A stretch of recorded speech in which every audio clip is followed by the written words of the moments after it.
Question is as moved by Minister for Finance, in accordance with the decision of this House to take this motion, and together with the next motion standing in the name of Mr. Leong Mun Wai, I will now call on Mr. Leong to move his motion and make his opening speech before allowing members to debate on both motions. Mr. Leong Mun Wai.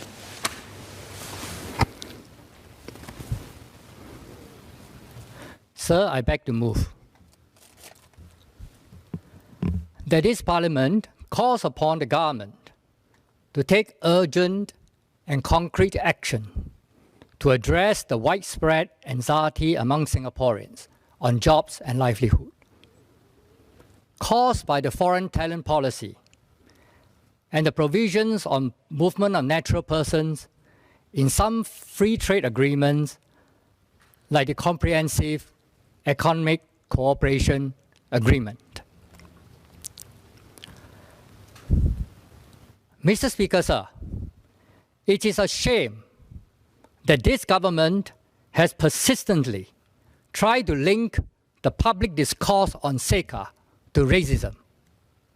I hereby state categorically that PSP is against linking the public discourse on CECA to racism. It is confusing Singaporean and even dividing Singaporean.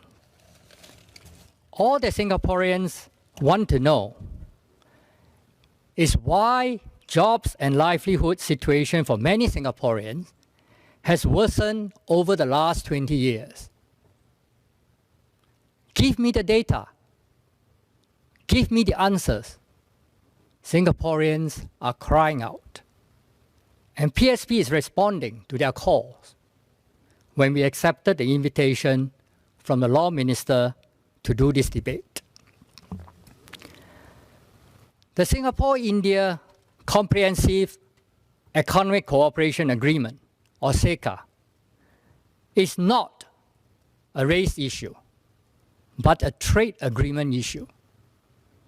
The FTAs and CECA are part of the equation when we evaluate the cost and benefits of past and present immigration and employment policies. So they have to be part of this debate. As of today, the information disclosed by the government is not convincing enough to prove that CECA has not affected Singapore's ability to manage immigration, and that it has generated net benefits for Singapore.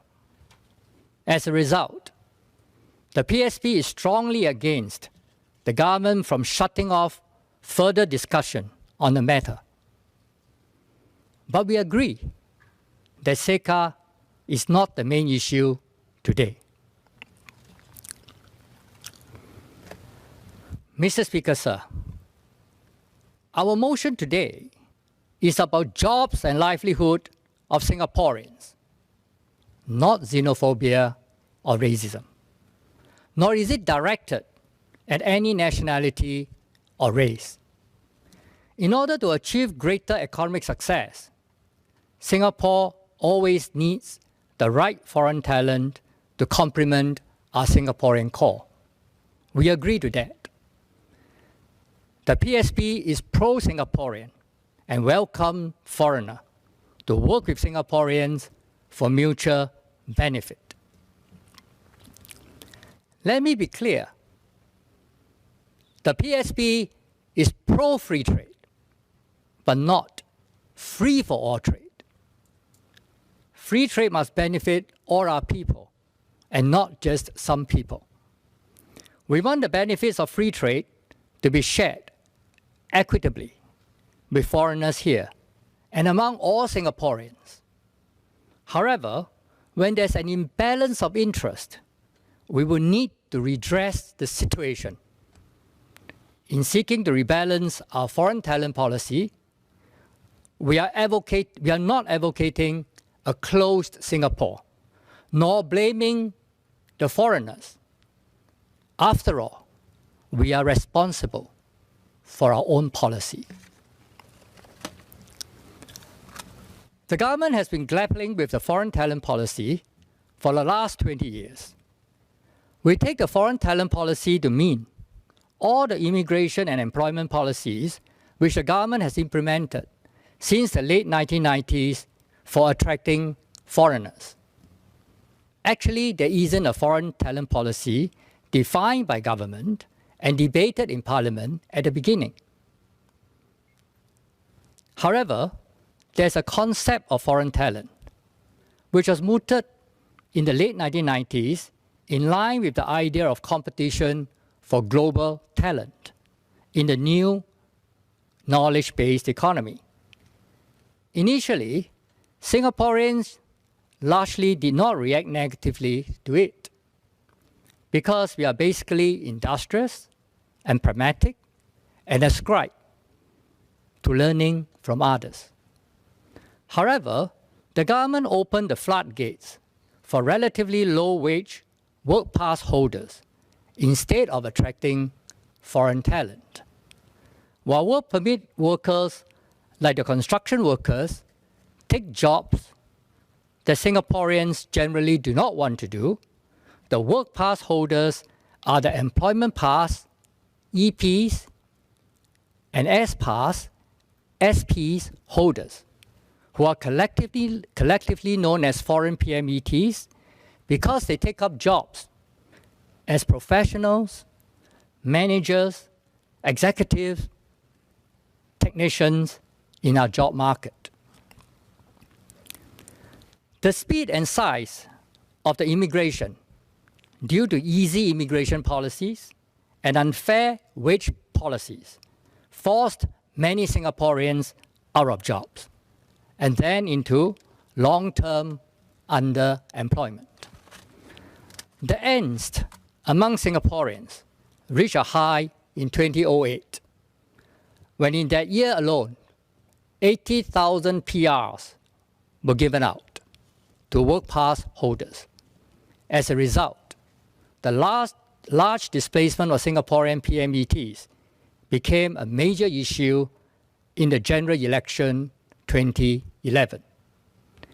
It is unbecoming of this government to have touted foreign talent as the reason for relaxing the immigration policies and bring in large numbers of average work pass holders instead. Hence, Singaporeans would like to ask the Minister for Trade and Industry to clarify further what is the definition of foreign talent and whether the hundreds of thousands of work pass holders in our country are all considered foreign talent. Singaporeans welcome all foreigners to complement us for mutual benefit. However, because of the potentially large numbers of average work pass holders who want a job in our country, we should be more careful in managing the quality, number, and concentration of these workers from the beginning. The crux of the matter is that we should have been selective in taking in real foreign talent.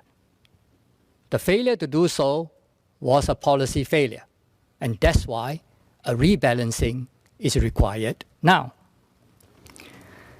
By the time the population white paper was released in January 2013, our population had already grown by 40% since the late 1990s. I quote the then Deputy Prime Minister Teo Chee Hean at the White Paper debate on 4th February 2013. Quote, Singaporeans have expressed concerns over job competition, having too many foreigners and overcrowding. We face a series of unprecedented crises in the past decade. 9/11 in 2001, SARS in 2003, and the global financial crisis of 2008. The responses we took threw our planning out of gear. In particular, the growth in foreign workforce, total population, infrastructure, and housing were not aligned. This contributed to the anxiety, crowdedness, integration issues, and the daily inconveniences faced by Singaporeans today, unquote.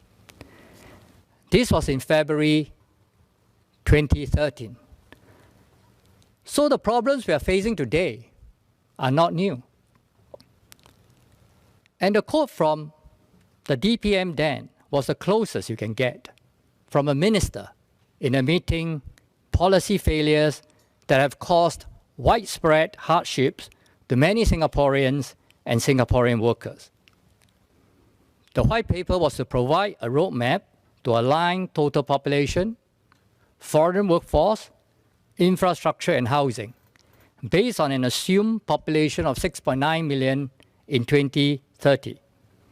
The government did moderate the overall workforce growth from 3% before 2013 to 2% thereafter, and belatedly established the Fair Consideration Framework as a form of labour market testing in 2014.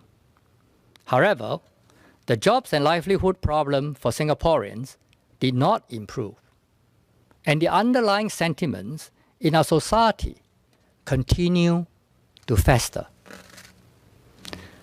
The issue of jobs and livelihood resurfaced as a major issue during the general election 2020, as the finances of many Singaporeans deteriorated into severe situations because they did not have the savings to cope with an emergency like the COVID-19 pandemic, since many were displaced prior to the pandemic. We noted more committees and task forces were set up to look into the work pass holders issue after I accepted the invitation to have this debate in May. The Prime Minister has also spoken on the need to manage quality, numbers, and concentrations of foreigners in Singapore. So the issues I raised are legitimate, and it would be unfair if the government continues to label PSP and I as xenophobic. However, so far, the government only talks about tackling discrimination with legislation and does not display a full appreciation of the severity of the problem. I think that will be the main focus of our debate today. What are the causes, how serious the problem is, and what are the solutions? Legislation may not be effective because a displaced Singaporean will be in a vulnerable position and may not want to go through a long arbitration process. Priority must be given to preventing displacement instead, and not legislation, although legislation is still welcome. We look forward to the government coming out with concrete measures to tackle the quality, number, and concentration issues identified by the Prime Minister. To begin with, the government must listen to the affected Singaporeans more patiently and then recognize the serious shortcomings of its current policies. PSP has listened to the people and has condensed their feedback in the following 7 questions, which should provide invaluable insight into how we can craft the new policies. Question 1.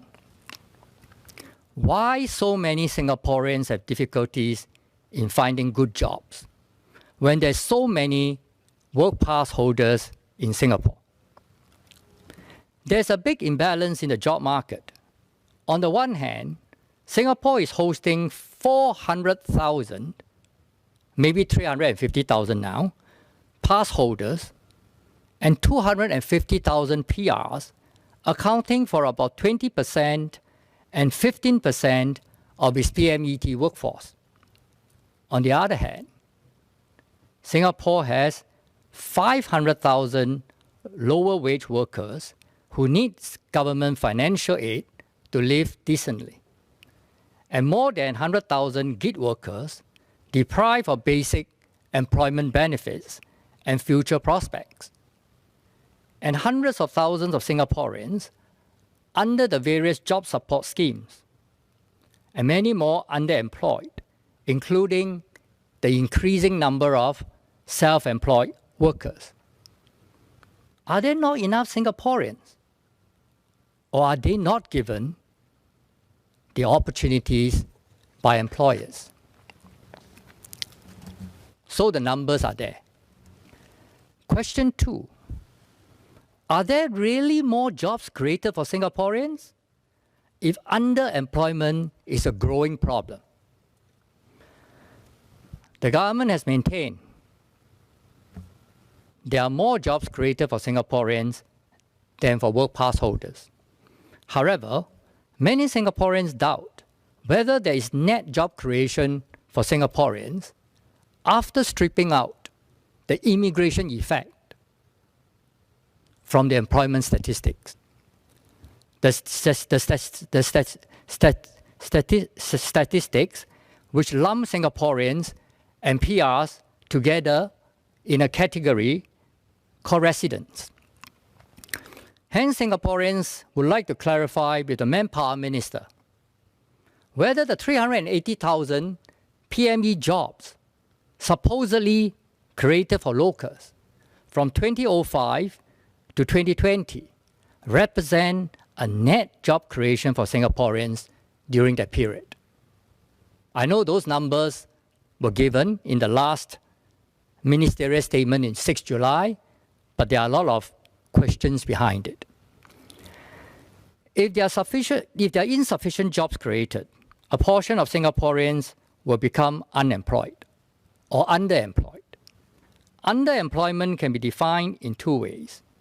The first type of underemployment is when a Singaporean is doing a job that does not fully utilize his most valuable skills.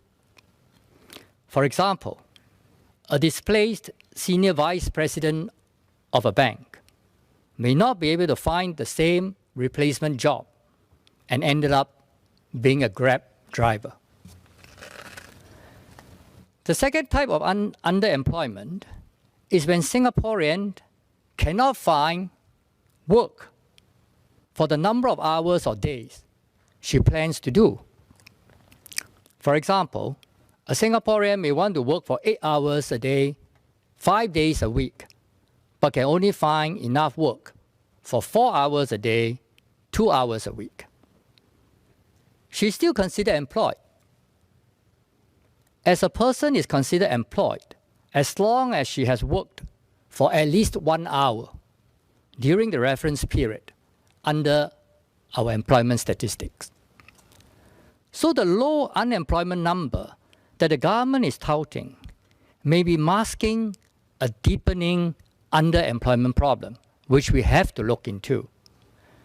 New graduates and the 40 to 50-year-old local PMBTs are the most vulnerable to the underemployment trap, because the former does not have work experience and the latter needs to keep working to pay the bills. Hence, Singaporeans would like to confirm with the Manpower Minister again, A, whether there are not enough Singaporeans to meet employers' demand, or employers prefer work pass holders. B, is the MOM monitoring underemployment? And C, is the objective of the government to protect jobs for Singaporeans or just to protect jobs? Question 3. If there's a large pool of underemployed Singaporeans, then the shortage of talent is not due to numbers, but skills mismatch. In that case, what happened to our education system? World-class universities and polytechnics. Singaporeans are disappointed that our world-class universities and polytechnics were not able to produce enough talent for our key industries throughout the last 20 years. Even if there are skills that Singaporeans are lacking initially, it is a responsibility of this government to ensure that enough Singaporeans are being trained by our world-class universities and polytechnics. Shortage in the first 5 to 10 years is acceptable, but not 20 years. Hence, the Singaporeans would like to ask the Minister for Education, A, what has gone wrong in the last 20 years in terms of not producing enough local talent for the finance, infocom, and professional services sectors especially? And B, what is the strategy to train Singaporeans to meet future industry needs? Question 4. But by the way, what kind of skills do the average work pass holders possess that Singaporeans do not have? We have been attracting mainly the average work pass holders, judging from the low qualifying salaries for EPs and SPs. Even with the latest revision in late 2020, the respective qualifying salaries for EPs and SPs are at $4,500 and $3,500 only, not to mention the much lower levels in the earlier years. Many Singaporeans believe the work pass holders are here to compete for our jobs. They do not necessarily possess unique skills, let alone create jobs for Singaporeans. Singaporeans would like to ask the Minister for Trade and Industry how the average work pass holders create jobs for Singaporeans as claimed by the government. Question 5. If the work pass holders do not possess unique skills, then why are they dominating some of our key sectors? The finance industry is a good example. Singapore has long been a financial center of this region, and we have very conducive tax policies to promote this sector. As we have grown with the sector, including myself, Singaporeans do not lack the skills to grow this sector further. Yet, the EPs occupy 57% of the senior positions in the finance sector. And even in the domestic retail banking subsector, which serves essentially the local customers, they occupy 30% of the senior positions. This situation is a far cry from what the Monetary Authority of Singapore has done for Singaporean PMETs prior to the 1990s, when localization was the norm. Singaporeans would like to ask the Minister for Trade and Industry again whether foreigners are still supposed to complement us, as the government has always been saying, or are they here to take over us? Question 6. Why the government has allowed unfair wage competition against Singaporeans while talking about fair consideration for all? Many Singaporeans believe that we have arrived at our current predicament, mainly because the government has turned a blind eye towards unfair wage competition and then later on discrimination. In addition to the low qualifying salary described above, the EPs enjoy an advantage over their Singaporean counterparts because their employers do not have to pay the 17% CPF employers' CPF contributions. On top of that, Singaporeans have to do income training.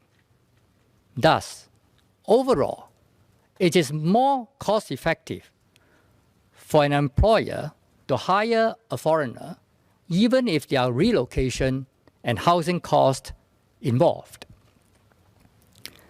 The unfair wage policies are the single most important factor behind the problems we are facing today, because employers, after all, are profit seekers.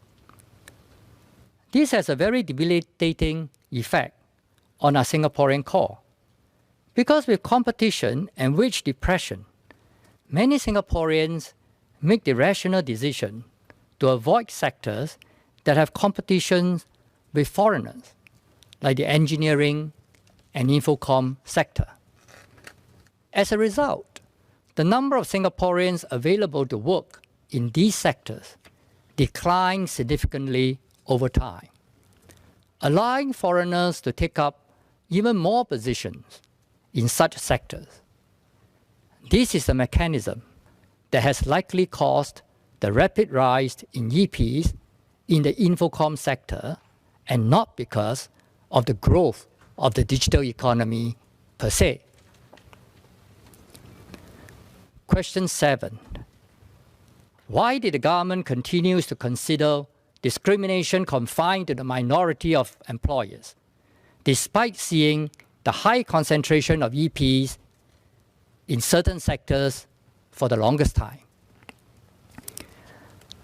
The effectiveness of the fair consideration framework as a form of labour market testing is of the ineffectiveness of the fair consideration framework as a form of labour market testing is obvious, as the work pass holders were seen concentrating themselves in certain sectors. When Singaporeans become a minority in certain sectors, Singaporeans will not be the first to be considered when new opportunities arise. The infocom sector is a case in point, where many new jobs have gone to more newly arrived work pass holders each year. Based on feedback from many Singaporeans, the number of work pass holders is large enough, and they have been here long enough to have formed networks among main contractors, outsourcing vendors, recruitment agencies, HR managers, and even top managers, which discriminate against Singaporean workers in their hiring practices. Senior Minister of State Chee Hong Tat shared an episode recently. Quote, a Singaporean who attended a job interview at an MNC was asked by the foreign HR manager, you wrote in your CV that you spent 2 years with the SAF. What is SAF? Unquote. This HR manager exemplified all that is wrong with our immigration and employment policies for allowing a foreigner who has little knowledge about the local job culture to be in a decision-making position. No male Singaporean job seeker should be made to go through this kind of insult again. After all has been said, this government needs to remember that having a job that commensurate with one's ability is the foundation of human dignity. And income stability is important for families to have a conducive environment for the children. If the breadwinner is out of job or doesn't earn enough, a host of social problems will arise. There's a Japanese saying, every child grows up while watching the back of his father. What this means is that if the father is doing well, he's likely to stand tall and look confident, and that will have a positive influence on the child. On the other hand, if a father is unemployed, his posture is stooped, and self-assurance is low, and that will have a negative influence on the child. Every time a resident relates his displacement story to me, my initial response is one of anger, but later I would cry. When I saw the effect on his family and children, each such encounter stiffens my resolve to make Singapore a more passionate society, and to give each child a good childhood. Mr. Speaker, sir, so there's a huge divide between the Singaporeans' real-life experiences and the government's narrative. We have debated the same issues in February 2013 at the Population White Paper debate, but Singaporeans' job and livelihood did not improve after that. The government says we have not enough talents, but there are many underemployed Singaporeans, and we have a world-class education system with world-class universities and polytechnics. This government says the jobs required skills that Singaporeans don't have. But you mean so many Singaporeans cannot do the jobs of those average work pass holders? This government says discrimination is confined to a minority, but don't you see the concentrations in companies, industries, and workplaces? The whole situation gave the impression that this government is not well coordinated within itself. Each ministry may be trying to do its best, but the whole government is not aligned to achieve the best outcome. The misalignment that Senior Minister Teo Chee Hean spoke of at the Population White Paper debate in 2013 seems not to be resolved yet. Today's debate continues to be handicapped by the government's unwillingness to give full disclosure on immigration and employment data, not just restricted to the nationality data, but a lot of other data. We have filed a total of 23 parliamentary questions. The debate was further hindered by unnecessary distractions, like comments about racial undertone. The motion tabled by the government did not reflect a full appreciation of the severity of the problem arising from the overpresence of work pass holders. Neither does it contain substantial and concrete ideas to resolve the problem. If we pass this government's motion, the debate today will very likely become another Population White Paper debate of 2013. So the PSP calls for urgent and concrete measures to be implemented immediately to restore some balance in our job market. We recommend the following three measures. 1. First and foremost, in order to raise the quality of our work pass holders, we should increase the qualifying salaries for EPs and SPs to $10,000 and $4,500 respectively in stages over the next 3 years.